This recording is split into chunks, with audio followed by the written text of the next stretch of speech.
আজকে অ্যাঙ্কার করে যাইতে আছি দিঘির পাড়ে সেই মাছ দেখার জন্যে।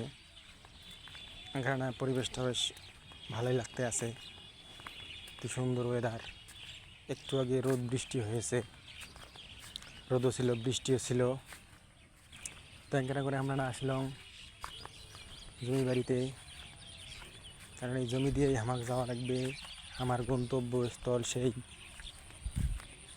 পুকুর পাড়ে। সেখানে আমরা অ্যাঙ্কারা করে মাছ ছাড়িয়ে দিয়েছি, এর আগে একটা ব্লগে দেখাইছি। তো সেই মাছ দেখার জন্য আবারও আসলাম বিকেলবেলা, দেখি যে মাছগুলো আসলে দেখা যায় কি না। তো অ্যাঙ্কারা করে আমরা আসলাম মাছ দেখার জন্য। মাছটা একটু দেখে যাই, তো সবাই দেখতে থাকেন। বেশ ভালো ঘাস হয়েছে, এগুলো দিই। ঘাসগুলো মোটামুটি গরুর খাওয়ার জন্য উপযোগী। আর একটু একটু ভয়ও লাগে আবার, যদি সাপ থাকে টক করে একটা কামড় মারে গেলঙ্গে। অনেক বড় বড় ঘাস থাকে, ঘাসের মধ্যে একটি সাপ লুকিয়ে থাকতে পারে, কারণ এখন অনেক রোদ। তো রোদের মাঝে আসলে সাপেরা, এই যে দেখেন একটা সাপ দেখছেন পানিতে, একটা সাপের কথা বলতে না সাপ এসে হাজির।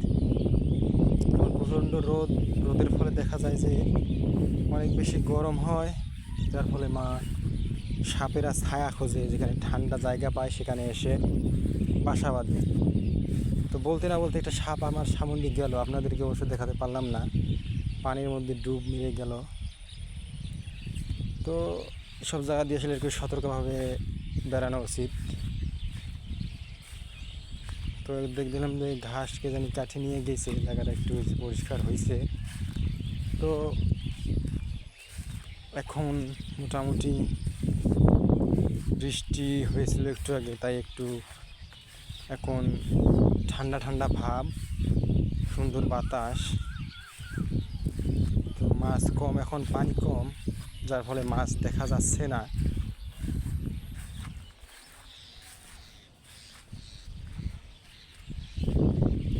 চারিপাশটা আসলে আমরা জাল দিয়ে ঘিরছি, কারণ মাছ দেখা যায় যে এই যে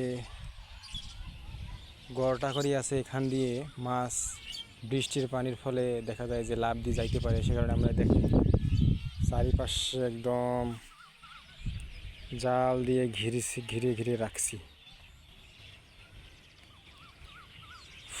তো সবাই ভালো থাকবেন, আজ এ পর্যন্তই। খুদা হাফেজ।